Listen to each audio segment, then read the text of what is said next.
We have a huge NHL trade to discuss. The Montreal Canadiens have traded Tyler Toffoli to Calgary. What's the return and how does this impact both teams? We'll analyze that coming up next. So welcome back to another video here at Top Shelf Hockey. As I mentioned, we have a pretty significant NHL trade to discuss here today. The Montreal Canadiens and the Calgary Flames have agreed to a pretty significant deal. The Flames are getting a jump here on the competition ahead of the NHL Trade Deadline, acquiring Tyler Toffoli from the Montreal Canadiens. Of course, Tyler Toffoli is not a rental, still has a couple of years left on his contract, making a little bit over $4 million. He's now reunited with Daryl Sutter, who of course he played for in the Los Angeles Kings organization, where they won a Stanley Cup together. The Calgary Flames have been one of the better Western Conference teams lately. This shores up their scoring on the second line, which was certainly a priority for them. They've been getting Vezina quality goaltending out of Jacob Markstrom. It's believed they're still likely going to try to acquire a defenseman, and they might possibly be talking to Montreal about Ben Chiarot in a separate deal that's not quite ready to be done deal as of yet.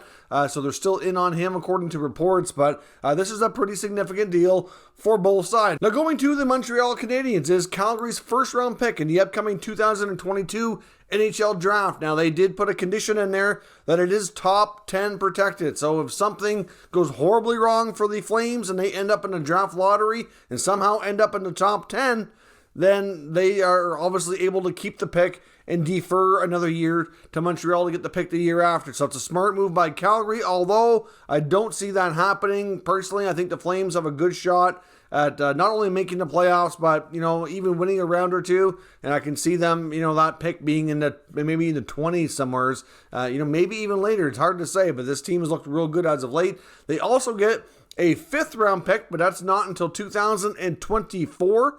They also get, to make the money work, they get Flames bottom 6 forward Tyler Pitlick, of course, makes $1.75 million on an expiring contract, so the Montreal does not have to hang on to him any longer than they may or may not want to. He may be a piece they decide to keep around for their bottom 6. Maybe he explores free agency. Either way, he's 30 years old. He's bounced around here a fair bit. There's a few different teams, including Edmonton, Arizona, Calgary. So certainly, somebody that I think they liked having there in Calgary, but certainly not a big core piece moving forward. And if that's what they have to give up to make the money work to get to Foley, it's certainly well worth it. And they also trade prospect Emil Heineman. Of course, now Heineman was a 2020 second round pick. He's a Swedish winger. Looks to be a fairly talented, decent prospect. Not a Calgary pick originally. This is a player that was originally drafted by the Florida Panthers. And it was involved in the Sam Bennett trade. That's how he made his way from Florida to Calgary. So a 2020 drafted prospect, already been traded twice before his even draft plus 2 year is over, and before he's ever signed an NHL contract, which is certainly not something that's very common. So this, they have a lot of other prospects that many wondered could be included here. I know before the news was official, there was speculation that from Elliot Friedman that a Toffoli deal was getting close and it was very likely to happen today. Then we get some news that there was a couple of picks, a prospect and a roster player, but we didn't know who the prospect was right away. I know you think other guys come to mind like Peltier or Coronado or one of those guys. Zary, Calgary's got some interesting prospects there. But of course, giving up 2 picks plus a roster player makes sense that it might be a prospect that's maybe not quite highly as regarded, but I don't have any reason to think that this is a player that would be, not NHL quality caliber. To me, Montreal, I'm sure, have done their homework here, but they get some interesting choices. And if they want to still talk to Calgary about Ben Chiarot, many felt that Chiarot would command a first-round pick. I don't know if Calgary would trade their following year's first-round pick already. I guess if they really think they can win the Cup, maybe. But I guess if they're going to be in on Chiarot, it might have to be a more significant prospect or something else off the roster. Only time will tell on that one. But there are other teams, many other teams actually involved in Chiarot. And of course, as I mentioned yesterday in a video after he got hurt on the weekend, there were some that thought that Montreal might see that as a kind of a sense of urgency here to kind of get some deals done be ahead of time before players get hurt, decrease their value, or if they get seriously hurt, maybe, eliminate the possibility of being dealt whatsoever. So I would not be surprised to see Jerard traded here in the short term. It'd be interesting to see if Calgary circles back and makes yet another deal here with the Habs to acquire another piece. But of course, Tyler Toffoli, who of course had played in Vancouver after being traded from the LA Kings originally a couple of years back before signing in Montreal.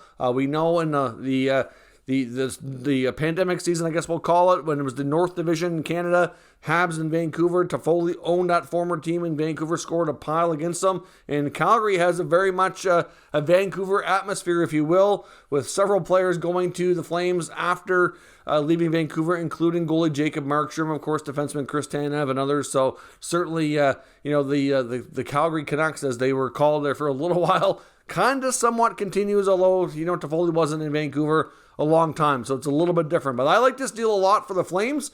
I don't think they overpaid in my regard. Now, if they would have given up a more higher regarded prospect, maybe you could say it might be a bit of an overpayment. But I'm sure, like I said, the familiarity between Toffoli and Sutter was key. It shores up their top six. They already have arguably the best line in hockey, the top goalie in hockey, or one of the top goalies in hockey. Said if they add a little bit of depth to that blue line, this Flames team could be extremely dangerous going into the playoffs. So only time will tell what other moves they make and how this team kind of decides to go into it. But like I said before as well, you have Johnny Gaudreau pending UFA. You have Matthew Tkachuk pending RFA. We haven't heard much of anything around contract talks on those two top star players.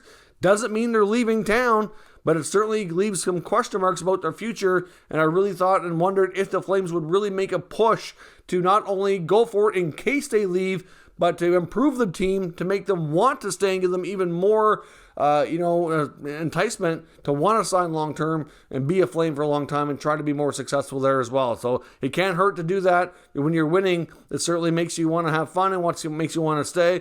And that's not a bad thing when you're talking about the futures of some of your long-time core pieces. So let me know what your thoughts are on this Habs and Flames trade. Do you think the Calgary Flames made the right move? Did the Montreal Canadiens get a fair return on Tyler Toffoli, who certainly has a very valuable contract given his experience in the playoffs and what he's accomplished over the last few years after getting traded from LA and kind of reigniting his career in the second half here, as you could say. Now he's on path here for another potential playoff run in Calgary after a solo one in Montreal last year. If you're new to the channel, make sure you subscribe and stick around. We'll keep you up to date with all the latest news, rumors, and analysis on all 32 NHL teams. Thank you for watching, and I'll catch you next time.